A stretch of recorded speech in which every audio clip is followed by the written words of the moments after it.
Hi everyone. Thank you so much for tuning into my tarot channel. My name is Bolina, and I'm just going to do a little Pisces reading, meaning Pisces season. So it's really for anyone looking to, I guess, investigate some of these energies that are happening right now during Pisces season. But it's a general reading, but it's about the sign of Pisces, if that makes sense. So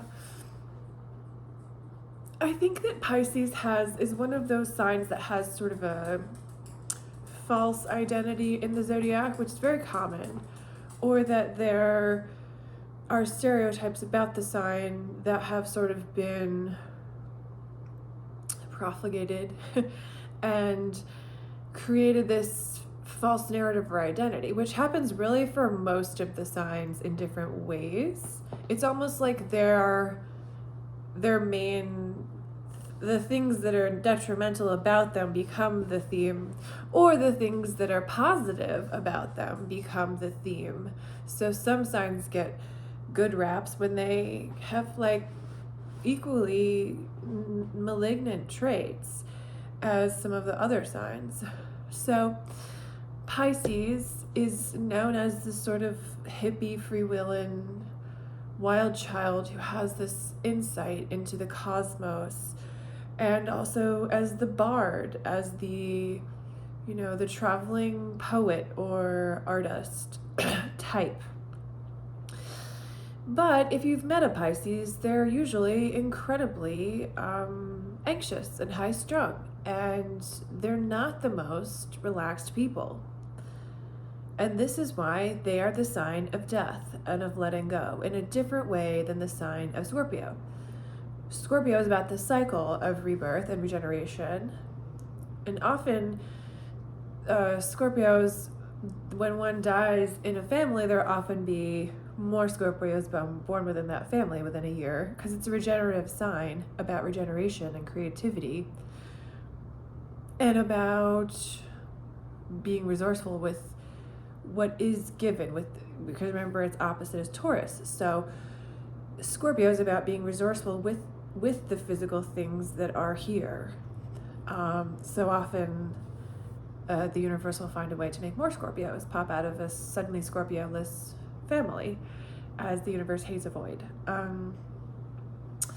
Anyway, and the death that we're talking about with Pisces is really about letting go and about being dead and what that is. And it rules the 12th house, which is really a psychic house, as all the water houses are. But I think all the signs have intuition different ways, but the Pisces house is the subconscious. So you can look to your 12th house for your rising sign or your sun sign and learn a lot about yourself and what is subconscious in the experience.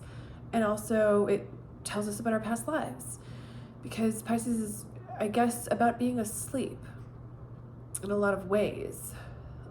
A lot of Pisces can have if you have a Pisces sun, you may not know who you are.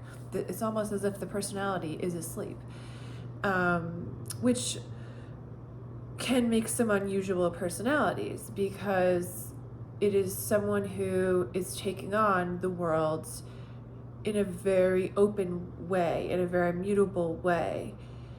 And the problem is they're not exactly rebuilding it or regurgitating or changing, as Scorpio comes to do. Scorpio comes to organize and change.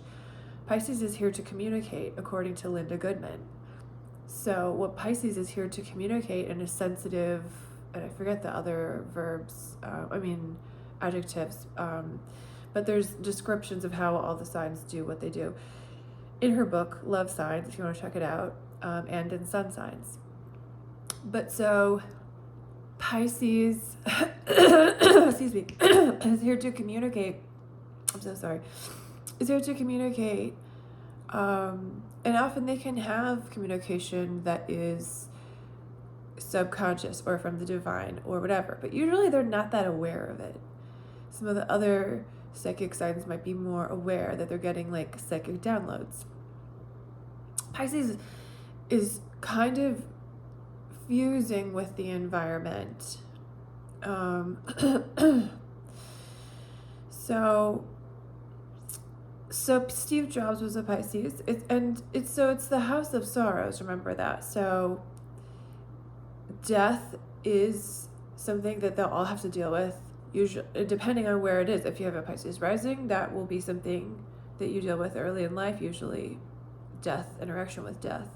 Pisces sun could mean death of the father, but it just could mean that death is a part of the life experience in a very integral way. Integral, however you want to say it. So Steve Jobs was difficult. He was a genius. Remember, 12th house Aquarius. These people can be very intelligent. Not only intelligent, intellectually, but emotionally. They can sort of pick up on a lot by what's inferred, beyond what's verbally spoken. There's communication that we're giving with our bodies and with our facial expressions and how we say things. And Pisces is really amazing at that. Problem is, that energy and info can become a lot for them, and they can get overwhelmed and not know how to sort through it. So Steve Jobs, when he was frustrated, would just take the prototype and dump it into the fish tank and say it wasn't good enough. But he had a lot of trauma in his life. So House of Sorrows, I'm not excusing his behavior, but I'm trying to paint a picture of this sort of, finicky person who is so sensitive and so intense and, maybe isn't that comfortable all the time in their life experience. Remember, opposite Virgo. Virgo is mentally oriented. Pisces is about the body, but that opposition there creates a lot of anxiety for the sign, a lot of mental anxiety. So Steve Jobs, he was adopted. If you want to look up his bio, it's very interesting. He was adopted, and I think he had actually a famous real father, but anyway, and then I believe his parents died when he was young. And so he had a lot of emotional issues, I would say. And then unfortunately, sometimes these issues don't get resolved until we have a deep healing, which sometimes can result in death. So Abraham Hicks would say someone like that who has dealt with all this trauma and then gets sick, maybe they're not up to speed emotionally and vibrationally with where they're at now, where they're wanting to be. They're not dealing with some of that old trauma. And this is not to say that people with cancer should go and fix it and deal with that. That could be wonderful and healing and beautiful, but that's not necessarily going to cure the disease. I'm saying that these are life lessons that we all have life lessons to learn. And unfortunately, Steve Jobs, he learned to let go at the end when he was dying. I would say he became a more peaceful person, and I think he, maybe had more of a relationship with his daughter, who he was estranged from at the end of his life. And unfortunately, sometimes that peace doesn't come until there's a great suffering or, trauma that makes us realize what's really important in life. So also Pisces is really susceptible to illnesses because of this propensity to absorb what's happening in the environment. So it sounds like I'm describing this negative sign, but I'm really not. It's actually a very mystical, very interesting sign. And the co-rulership of Neptune and Jupiter is really interesting. With the traditional rulership of Jupiter, it really creates someone who is Sagittarian-like in that they are positive. They are someone who tries to see on the upswing of life. Unfortunately, they can also become depressives or alcoholics, drug addicts, because sometimes the Neptunian side of them is sort of seeing the more sorrowful side of life. So remember, it's the two fish swimming. There is a duality in their personality here. So it can be a difficult incarnation to get right, because a lot of people would say that Jesus was a Pisces, and that we've just created the Christian calendar based on what we know now. But many people say that it is the sign of Christ. But that is why it's an interesting sign too. And you can think of the two fish swimming as the divine and the human, right? Because they're just on the precipice of the end of many, many, many life cycles. They could still be reborn, but usually someone who's the Pisces has been through many incarnations. There's a lot of wisdom, a lot of, they can see the folly of others. Unfortunately, often they cannot see their own folly because of the nature of Neptune, which is very cloudy and confusing. But they can be really brilliant people. They can be, if they can get out of the throes of addiction, which usually claims many of them in different ways, because of that need to be positive and to see on the bright side that propels them. If they can get past that, they can really help humanity, because they have a 12th house in Aquarius, creates a lot of concern, subconscious concern for the collective. And then the second house in Aries, they really can be leaders, and that's how they make their livelihood, is by being a leader. So that is a life challenge, is to find a way to get out of their passivity and out of their victimhood, which comes with being very highly sensitive, and to step up and take a leadership role. And some of the problems that they can have is they have a lot of mental health issues. So as they become leaders, it's really important for them to be aware of this. I'm not sure. I think Joan of Arc might have been a Pisces, but if she wasn't, she definitely exemplifies a lot of that Pisces attitude.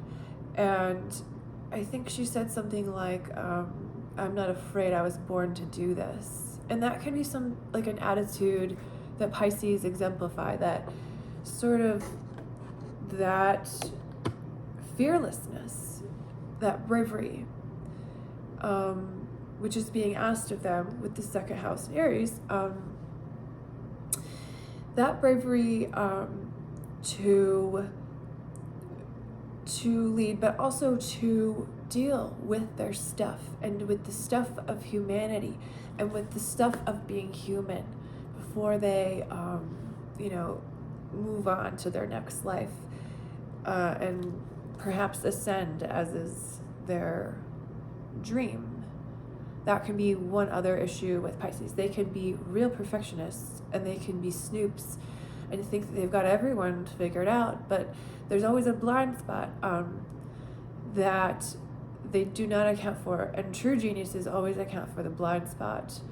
If you think of the Johari window, there's what we know we don't know, and we don't know that we don't know, and then what others know. Anyway, or something like that.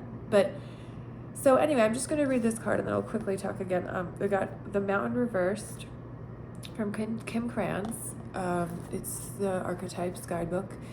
I'm just going to read a little bit. It says, when dark, ominous, daunting, isolating, and frigid; when light, grounded in the eternal, steadfast and uplifting. Wow. It says, go deeper with Mary Oliver's poem, The Poet Dreams of the Mountain. Contemplate Joseph Campbell's suggestion. You are the central mountain, and the central mountain is everywhere. And then it says some things about mountains and peak experiences and perfectionism, being a purist, and the sort of the analogy of climbing the mountain looking for gold.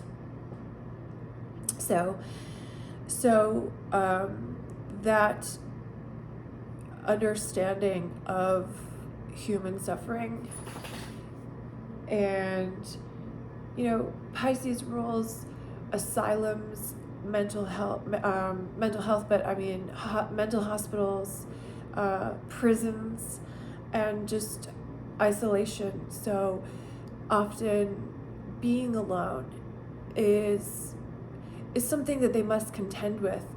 And ironically, it's a quite social sign, usually in some capacity, because they are so good at reading people, and they do like to be, in communion with the community, and sort of, I would say, flitting by and giving their little wisdom. And there's a lot of masks that Pisces wears. I think that the true beauty comes when we take off the mask. And as Joseph Campbell says, what did he say? You are the central mountain, and the central mountain is everywhere.